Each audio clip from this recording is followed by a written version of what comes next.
Welcome back. So, again, congratulations. You've worked with a buyer and you have completed your first as is contract. But let's say it's not your first contract. Let's say you just want a refresher. That's fine. We have completed the as is contract. Now, here's what's important. If you have not completed that as is contract, I want you to stop and go and look at my video on how to complete your as is contract. It is a video that covers step by step how to complete the contract and some of the more important points on that contract. Some of the clauses are pretty important. I spent some time covering it.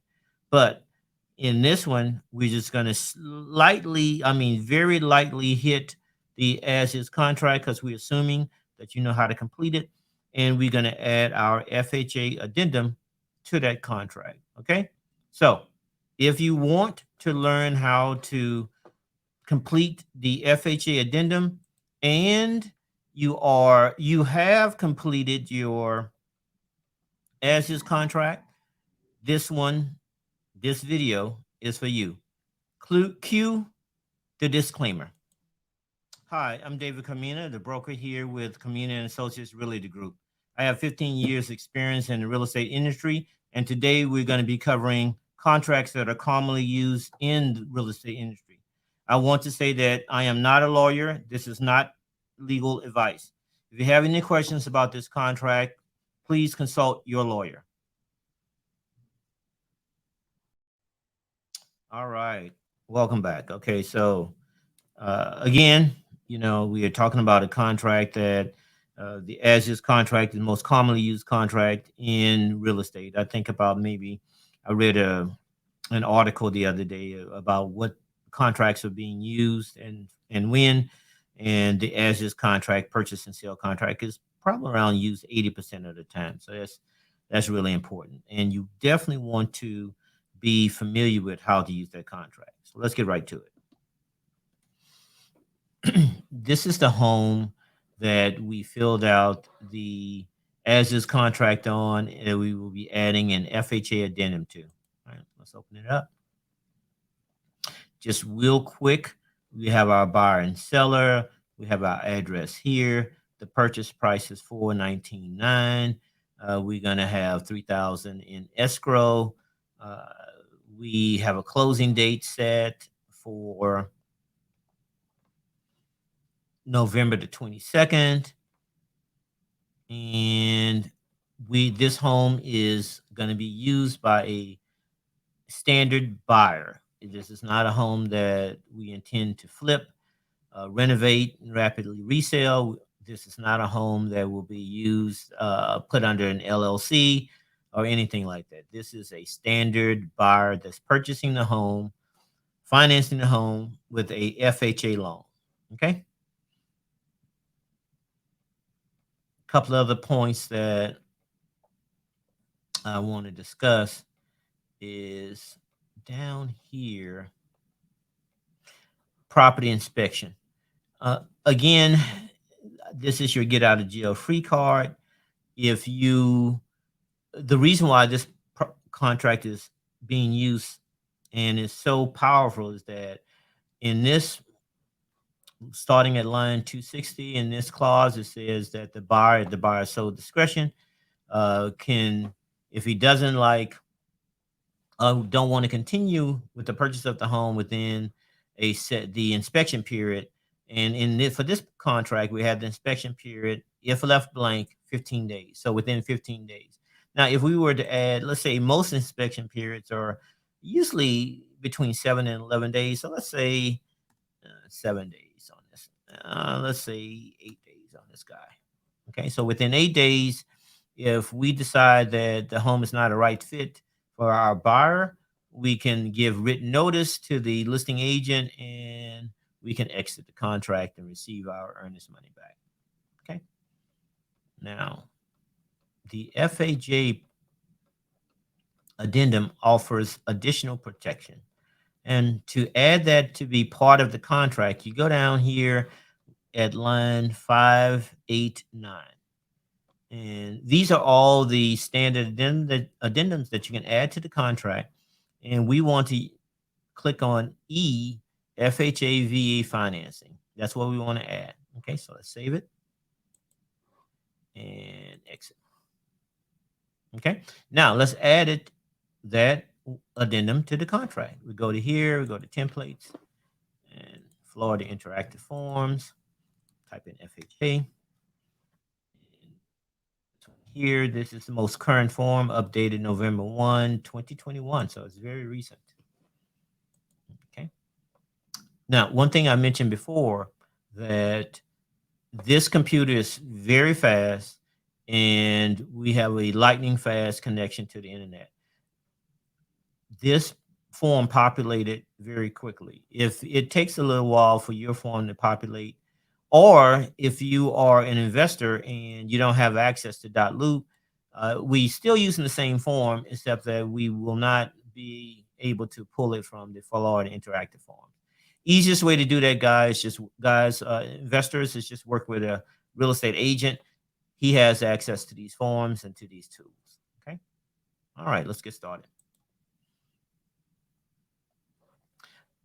And when we fill out the as-is contract, that we should spend some time to autofill this form so that we can auto-populate the documents. Just a brief overview.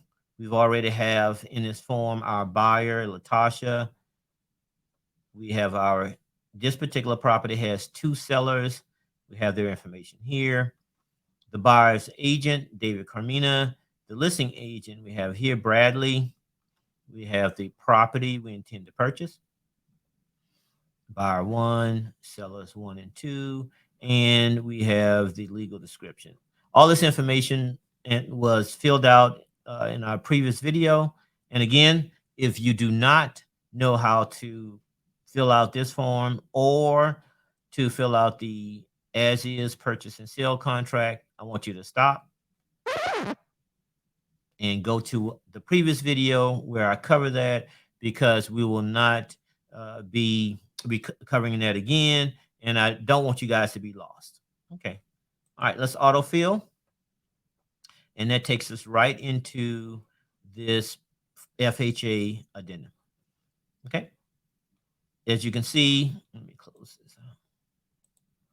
We have our seller here. We have our buyer here. We have the property address, legal description. We have our buyer's initials. We had also put in there the seller's initials, but this particular property has a listing agent, so we will not be sending this form over to the seller. We just get our buyer to sign, and we would then send it to the listing agent for the listing agent to get the seller signatures. Okay. And this form is pretty simple as compared to the as-is form that we filled out in the previous video. It only has a few blocks there that we can add information to. So here in the inspection and appraisal section, what you want to know is that it starts here. The seller, before I continue, you should read this entire form.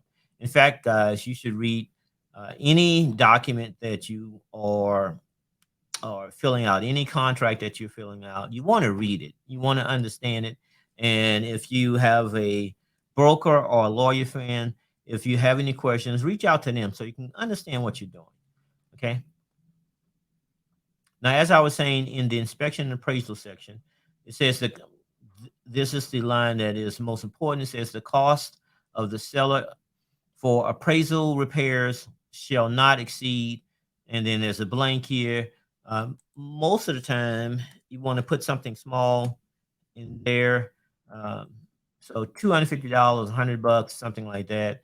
Or you can put a larger amount. It depends on your strategy. And there is a case to be made that if you put a larger amount, that could be advantageous to you. However, in most cases, most people put something a little bit smaller there.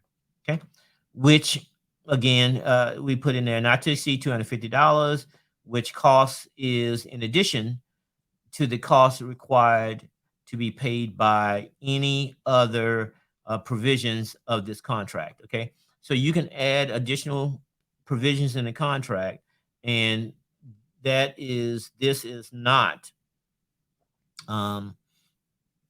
this cost is in addition to that. This is not the maximum amount that the seller could pay. There could be other addendums in there or other concessions that you want the seller to pay. All right. Now, this form is broken up into two sections. You have up here, number 3, this is for FHA. It says right here, click here for FHA, and then this is for VA. Well, we have an FHA loan, so we want to check here. And again, I want you to read the entire form, but starting right here in this section here is where we want to highlight. Okay. So it says, unless the purchaser has been given in accordance with FHA, HUD, FHA, or VA requirements, a written statement by the Federal Housing Commissioner, VA, Veterans Administration, or a direct endorsement, lender setting forth the appraisal value of the property of not less than X, and then this is where we put in the amount here. Okay, so this form, this is the new version of the form, and it used to be if left blank, purchase price, but in this case you have to actually put in the amount. You definitely want to put in the purchase price, which we are purchasing the property $419,900. Okay, we type that right on in. The purchaser shall have the privilege and option of proceeding with the with consummation of this contract without regards to the amount of the appraised value. The appraised value is arrived by the determining the maximum mortgage of the Department of Housing and Urban Development will issue. Okay, so I want to make sure that you understand what we're saying. It says that the appraised value is whatever the property appraises for on that's on the form that you get back from the appraiser is the maximum value that they will that HUD will write the mortgage for. That is the maximum mortgage the Department of Housing and Urban Development will issue, period. Okay. Now, if the buyer decides he wants to continue, he has to make up the difference.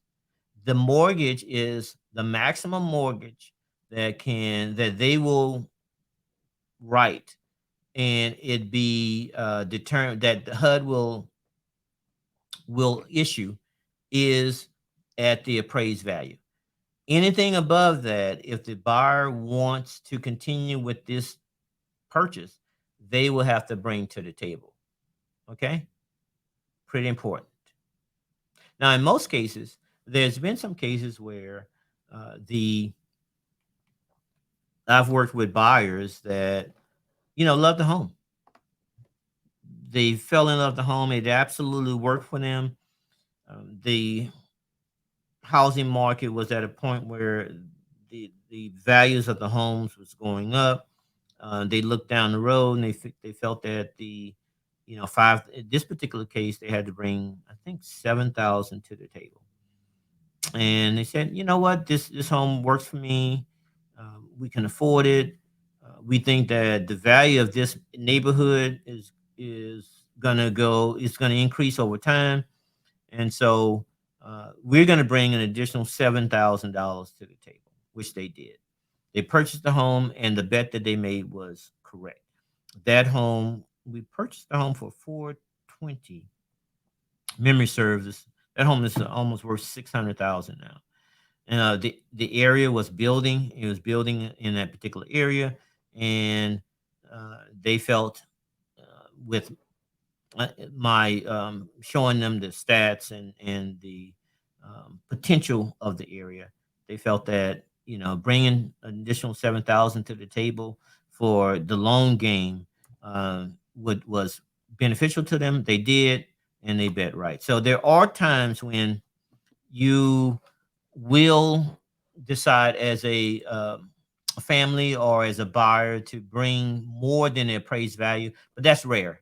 That's a rare case, guys. In most cases, you want as a investor or a seller, I'm sorry, or a buyer's agent, you want to negotiate the price back down to what the appraised value is. Okay. Now, if you are an investor, you want to be well under this appraised value, guys. So we hope that um, you're not offering more than a house appraises for. We're hoping that you're buying a property that has some equity in it, and so what you're offering to purchase the property for is well under what the house would ultimately appraise for. Okay.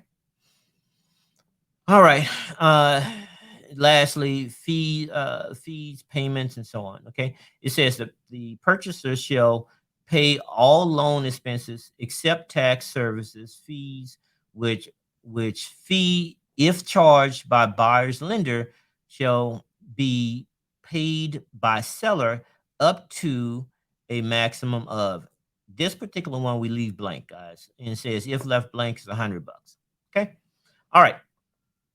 Further down here in section 4, it says, check if you're using for this form for VA financing. We're not using it for FHA, so we're going to leave that unchecked.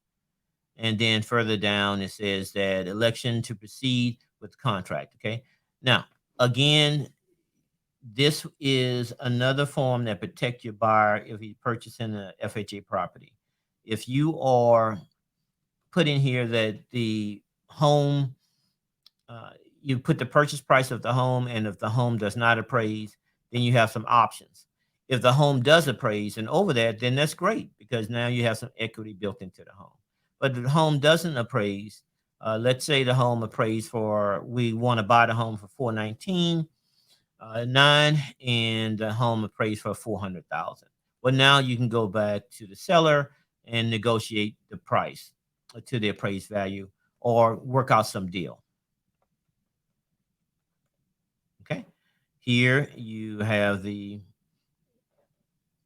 buyer sign. Now, this is an area where the buyer's agent signs, and then the listing agent sign. Okay. So you sign it. Let's go ahead and do that. Okay. You send, and you're going to send it to your buyer. And so I'm going to save it, go back out. And as you can see, in this particular document, .loop, you can have just click here and you can share it. You can share multiple documents. If you click on both. In most cases, I send for FHA loans, I send both documents over to the seller. I'm sorry, the buyer at the same time. Okay, it's just easier. You can just click both of them, hit share, and it will share it to your buyer at the same time. Okay. All right. So this particular form, it's not much to it, guys. You know, we spend some time auto-populating, filling out the auto-populate form so that when we add a document to it, it quickly just populate those fields. And so now you just have to fill out the fields that's unique to that document. All right. Again, welcome. Congratulations. You have completed your as-is document. You have completed your FHA document. We hope that you are purchasing the property at a good price so that it will appraise.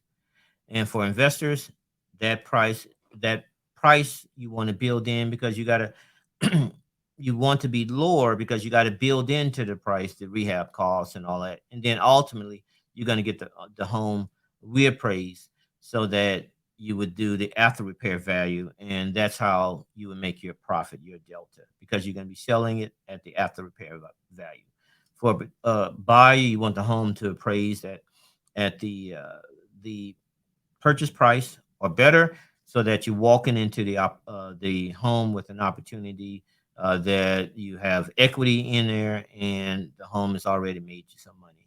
So when you decide to buy that, sell it down the road, you have equity built into it. All right, guys. Again, congratulations and stay grinding.